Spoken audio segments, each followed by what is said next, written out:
or manage, what is the first thing we should manage? Ourselves. Right? So when a person learns to discipline himself, again, in his work, to be able to work well, we need discipline. At home also, because to be able to love the others, your family, that you cannot, you have to discipline yourself and say, oh, I would feel like doing this, I feel like going to bed, but no, I have to take care of the children right now, right? It requires discipline. So when we govern ourselves, when we strive to have self-mastery, that's actually putting into practice the fact that we are kings for our own lives. At the same time, kings and shepherds. So shepherds because we guide others, we take care of others. So we are pastors in that sense. We are shepherds of the others when we take care of them. So as you can see, faithful who are baptized, they're not just there to listen to the priest on Sunday. This is what many people think. Oh, I go to Sunday and listen to Father. I don't fall asleep in the homily. That's okay. That's good enough. No, it's not good enough. Every day we can put our faith into practice. We can, because we are priests, we are prophets, and we are kings. And these three missions, these three, you could say, functions, there are many ways of carrying them out, of putting them into practice. Right? And we can discover many more things every day in ordinary life, how to put these into practice. So that's why each member of the church, even if he's not a priest, even if he's not a bishop, is so important for the body. Yeah. It's like even a finger, okay, it's just a finger, but the finger is important. You lack one finger, you're lacking something already. So I don't know if you have any questions.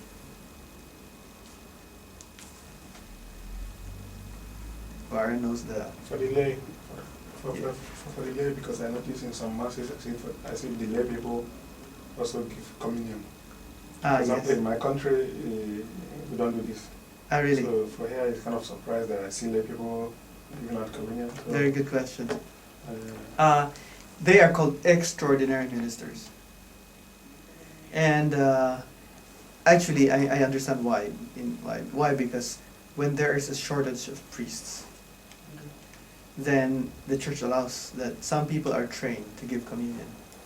Now, however, the church says that when they're Eucharistic ministers, the one who celebrates the Mass should give communion, because they are just helping him. He cannot sit down and let the others. This is one important thing. And it's important that they have training, okay? But what I notice also is that people tend to go always to the priest. And I think that's the sense of the faithful. It is right, because really the one who is really supposed to do this job is the priest. Of course, if there are so many people, that the Mass will be so prolonged, because there's, okay, there are extraordinary ministers. But actually, the more ideal thing is that in a parish, there's more than one priest, actually. So in some parishes, what they do is that during communion time, the other priests come and help. This is better, actually. This is better. Because even if the extraordinary ministers are trained, the training of the priest is different. It's many more years. Yeah. And usually the faithful also sort of sense that it's different when the priest gives it. Yeah. So. And also for a baptized Christian, in some situations, can he act as a priest? For example, when someone is sick or about to die or something, he can never give the does sacraments. he have some powers? He can pray. I can pray over, but it's not a sacrament. Sacrament always a priest or a deacon. There is some sacrament, for example, a deacon can baptize. Right? A deacon can proclaim the gospel. Yeah. But usually the priest is the one who yeah. Yes.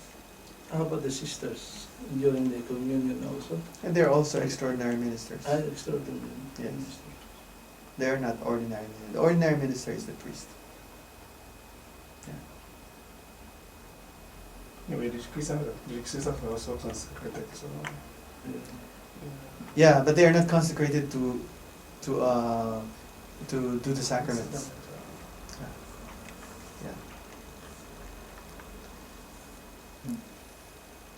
Sometimes I see them, the one helping the priest, they put the oil, the child, the Yeah, chalice on the mouth, the plate. the plate. Then after they giving all the people, they forgot to do themselves first before they offer. I think during the catechism it's wrong, they said.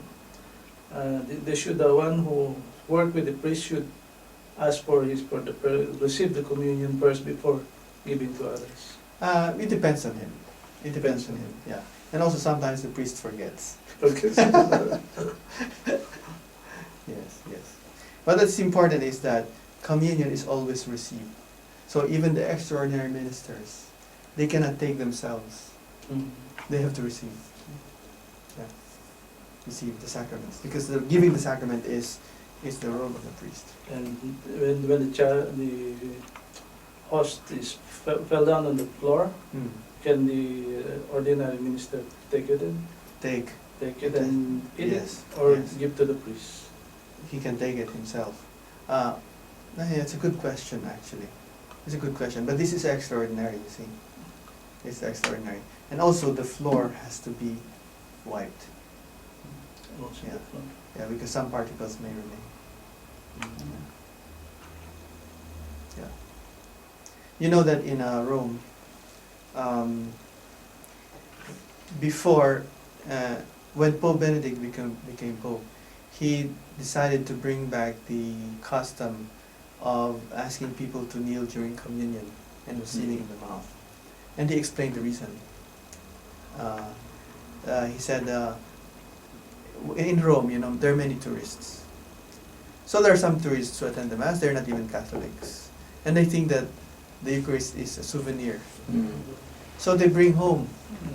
And you don't know what happens to that, So, and that's our Lord Himself.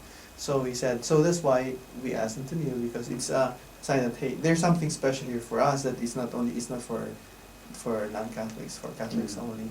And not only the Pope, the other priests who will distribute communion, when somebody offers the hand, they all say mouth. Yeah, so to make sure that everyone actually receives communion.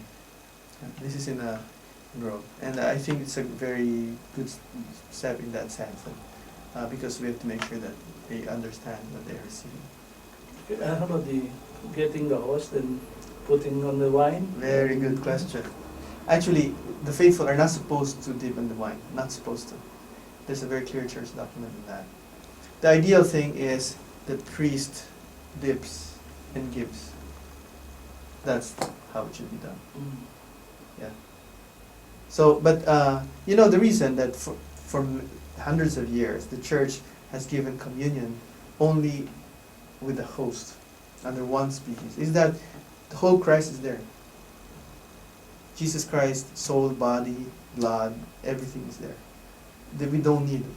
And also because it's more complicated. Why do some put some wine and The symbolism. on for symbolism? Yes. Yes. But of course, if that's why in the catechesis, in explaining the faith, has to be very well explained. When you receive the host, you receive Jesus Christ completely. Yeah, completely. The whole Christ is there already. Okay? So any more questions? That's it for today.